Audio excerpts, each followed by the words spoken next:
Será que em 2020 Joaquin Phoenix leva o seu primeiro Oscar por sua caracterização como Coringa? Eu conto pra vocês isso daqui a pouquinho. E aí, galera, aqui é a Rafa Gomes do Flick Geek. Eu continuo aqui no Festival de Toronto, no Canadá. Vim acompanhar o Festival de Cinema de Toronto e tive a oportunidade de conferir em primeira mão a cabine de imprensa de Coringa. O filme teve a sua estreia norte-americana aqui no festival e eu já assisti a produção e vou contar tudo pra vocês sobre esse que pra mim é o melhor filme de 2019. Mas antes da gente começar esse papo, eu preciso fazer um convite irrecusável pra você. Primeiramente, muito obrigada por ter chegado até aqui e aproveito que você já está aqui. Vem aqui, assina o meu canal, bota esse sininho para funcionar também e não esquece de dar aquele like no vídeo e deixar o seu comentário. Além disso, compartilhe esse material com todo mundo. Vamos espalhar essa análise de Coringa para fazer com que mais pessoas assistam a produção e fiquem pilhadíssimas para quando a produção estrear no mês que vem. Além disso, você pode me acompanhar lá nas minhas redes sociais. Eu estou no Instagram, no @Rafa Gomes, e também lá no Facebook, no Flick Geek, mantendo vocês atualizados sobre esse filmão, porque eu acho que ele é a grande promessa da temporada de premiações de 2020.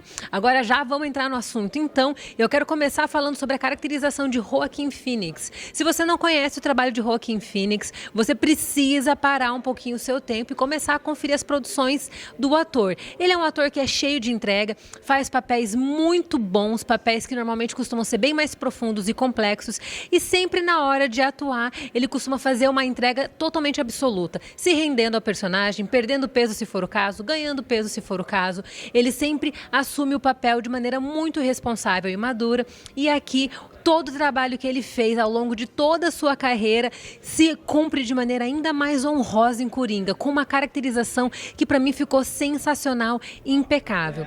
Entregando uma versão ainda mais complexa do personagem, ele veio aqui com 23 ou quase 24 quilos a menos, mostrando as suas costelas e até mesmo deixando outros ossos do seu corpo bem aparentes para dar a impressão de uma pessoa que está realmente definhando com o passar dos anos. E ele está aqui super cadavérico, bem magrinho, com a sua coluna um pouco mais curvada, o seu corpo bem esguio, e ele acaba também tendo uma linguagem corporal extremamente expressiva, como um personagem que é realmente expressivo, tanto na parte emocional como psicológica e principalmente física. A versão de Joaquin Phoenix para Coringa, ela é bem caricata, ela é bem particular, e a gente vê ele aqui não apenas se contorcendo, mostrando um pouco das suas habilidades na dança, mostrando a sua linguagem corporal, como também mostrando as suas transições nas emoções. Ele é um personagem que acaba oscilando muito, ele vai do humor ao choro em fração de segundos, e Joaquin Phoenix consegue entregar toda essa profundidade de Arthur Fleck, que é o Coringa, de maneira única, maneira totalmente particular. A versão que a gente tem aqui não se compara com as demais versões, e eu acho que não é nem muito justo a gente ficar fazendo essa comparação, principalmente com a versão do Heath Ledger, que foi um dos seus grandes amigos, até porque Heath Ledger foi apresentado dentro de um contexto bem distinto desse que a gente está vendo em Coringa. O Coringa de Heath Ledger foi apresentado dentro da narrativa de Batman, na trilogia do Cavaleiro das Trevas, então a apresentação dele foi feita de maneira um pouco menor, o tempo de tela dele também é bem menor. Agora aqui a gente está falando de um filme solo, que é um filme de origem do personagem, ou seja, há muito mais tempo para poder explorá-lo nas telas, e é claro que Todd Phillips faz isso com maestria, sabendo usar os principais atributos de Joaquin Phoenix a favor da trama, ajudando a construir não apenas um nível de empatia muito maior pelo personagem, mas até mesmo um nível de identificação que é realmente impressionante. Em se tratando dessa questão da empatia, a gente acaba desenvolvendo uma espécie de relação de afeto com o Coringa, porque aqui na produção de Todd Phillips, o diretor apresenta o personagem por uma ótica bem mais humana, mostrando ele para além de toda a maquiagem, de todas as caricaturas que o personagem Coringa possui. A gente acaba conhecendo o homem por trás de toda a fachada de Coringa, o que é extremamente legal, é muito interessante ver isso se desabrochando nas telas, porque a gente conhece o Arthur Fleck, que é um ser humano comum como tantos outros, que sofre de abandono, que sente também o peso da solidão, que busca preencher um vazio na sua alma, no seu coração, e que além disso tenta lidar com o isolamento e com alguns comportamentos que ele tem plena noção de serem doentios. Aqui o personagem vai crescendo a cada nova cena, a cada novo momento do filme. A gente vê o Joaquin Phoenix entregando um nível de profundidade ainda maior, e quando você acha que ele encontrou o limite total de sua caracterização. Ele nos surpreende, indo a um caminho muito mais além, entregando uma versão totalmente subversiva desse Coringa e mesmo entregando uma versão que é totalmente pavorosa do personagem. A forma como ele construiu essa figura faz com que a gente entenda suas motivações, entenda o seu comportamento e até mesmo o respeite por isso. Todd Phillips está de parabéns por ter feito essa caracterização do vilão, porque aqui no final das contas o Coringa não é mostrado como aquele vilão preto no branco como a gente costuma ver nas produções blockbusters.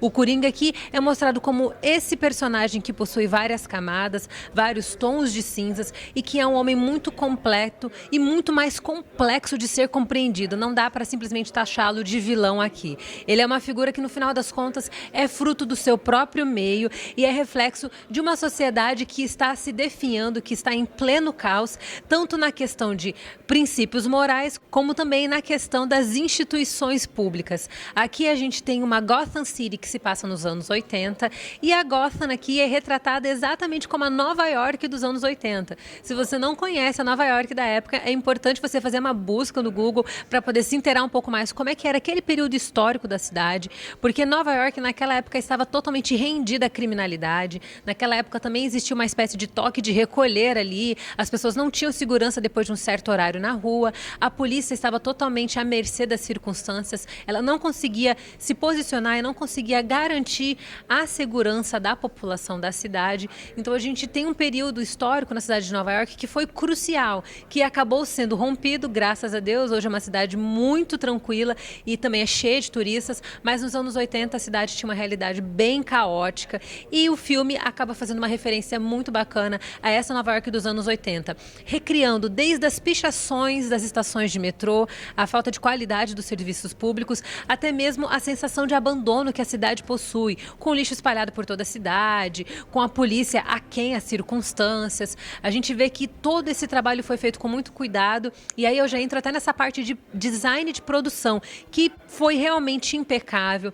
A gente tem um design de produção que é totalmente urbano e explora o caos que Gotham está vivendo em um período que não apenas os princípios morais se ruíram, mas também a cidade está totalmente desamparada, sem esperança. E aqui a gente tem esse personagem que é justamente fruto de todas essas circunstâncias e como alguém que tentou se encaixar na sociedade, tentou entrar nas regras do jogo, não conseguiu se adaptar, ele acaba criando as suas próprias regras, criando o seu próprio mundo e acaba até se transformando em um mártir para a própria população de Gotham. A produção de Todd Phillips ainda é muito bonita em se tratando de produção conceitual. Muito mais do que o design de produção, a gente também tem uma fotografia muito linda que explora aspectos artificiais. Ele usou vários elementos ali que pudessem não apenas dar uma valorizada maior nos cenários, mas que pudessem também trazer um visual mais poético e mais simbólico para a narrativa.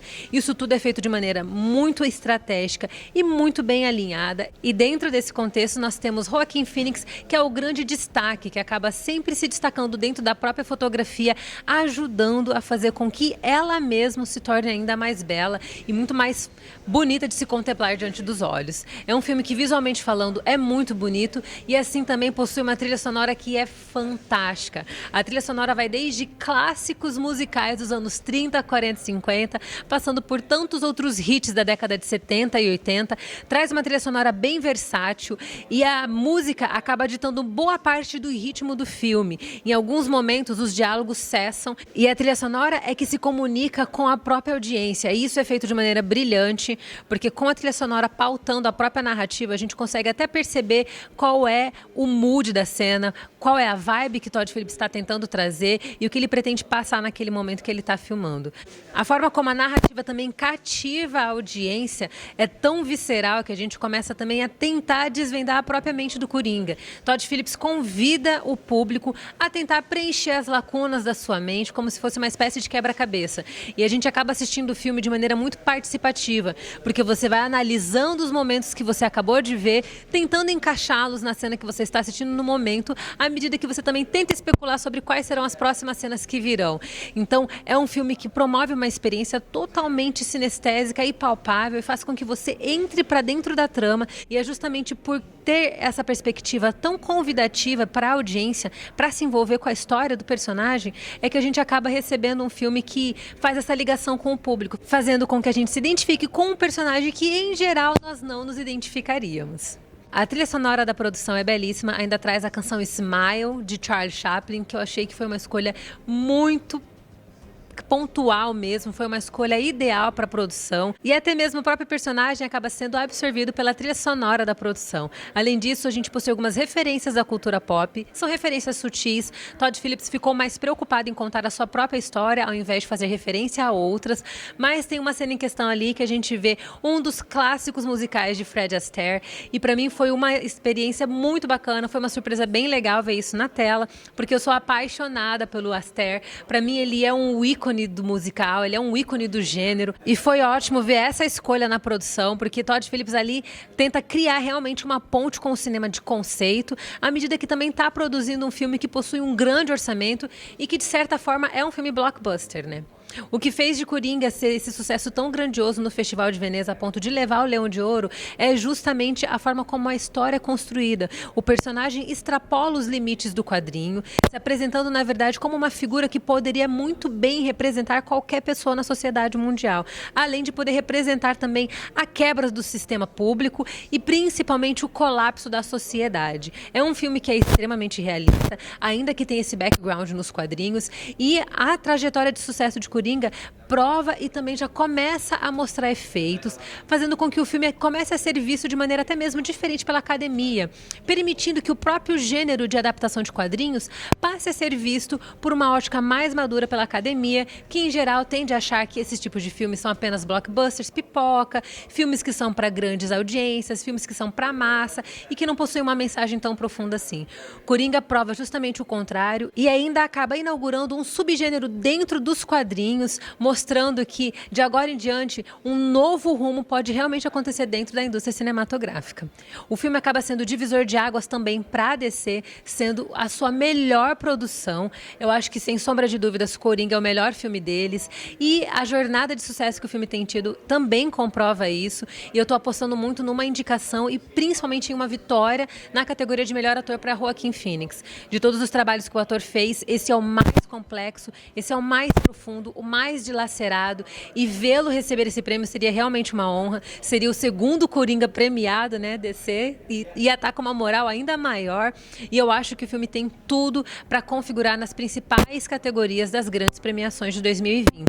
É um filme muito bem executado tecnicamente, é um filme que possui um roteiro também muito bem trabalhado, e do começo ao fim ele prende a atenção da audiência, fazendo com que a gente fique ali acompanhando minuto a minuto a história desse personagem, se envolvendo e sendo tragado para o seu universo. O final da produção é tragicômico e mostra pra gente que a jornada do Coringa está apenas começando. E com essa repercussão tão boa que o filme já recebeu, é impossível achar que a jornada de Coringa acaba aqui no Festival de Toronto, não é mesmo? Então, tenha expectativas, porque em breve eu creio que a DC vai confirmar sequência, e quem sabe mais pra frente a gente também comece a vê-lo sendo introduzido em outras produções do universo da DC. Além disso, falando em introdução, não posso deixar de citar a chegada do Batman. É introduzido aqui também, e tudo isso acontece de uma forma extremamente natural, é tudo muito orgânico. O roteiro foi construído de maneira muito bem estruturada e muito bem categórica e pontual. Todd Phillips sabe o que ele estava fazendo, ele sabe o que ele queria passar para a audiência, e até a forma como o personagem é introduzido é cheio de referências aos quadrinhos, é muito autêntico e já vai criando aquela expectativa no futuro desses dois personagens aqui na DC. É isso aí, pessoal. Essa é minha análise de Coringa. Dê o seu like aqui. Não esquece de deixar o seu comentário aqui também. Compartilhe esse vídeo com todo mundo. Vamos continuar falando sobre Coringa, porque é um filme que tem uma representatividade social muito grande. Trata sobre doenças mentais também, à medida que inaugura um subgênero dentro do universo de adaptações de quadrinhos. Além disso, faz uma referência maravilhosa à HQ Piada Mortal. E é claro, gente, se tem referência a quadrinhos, fica ainda melhor ainda para quem é fã, não é mesmo? Não esquece de me acompanhar lá nas minhas redes sociais. Eu estou lá no Instagram, no @RafaGomes, e no Facebook, no Flick Geek. Eu fico por aqui, deixo meu beijo para todo mundo e continue me acompanhando, porque o Festival de Toronto ainda não acabou. Tchau, tchau!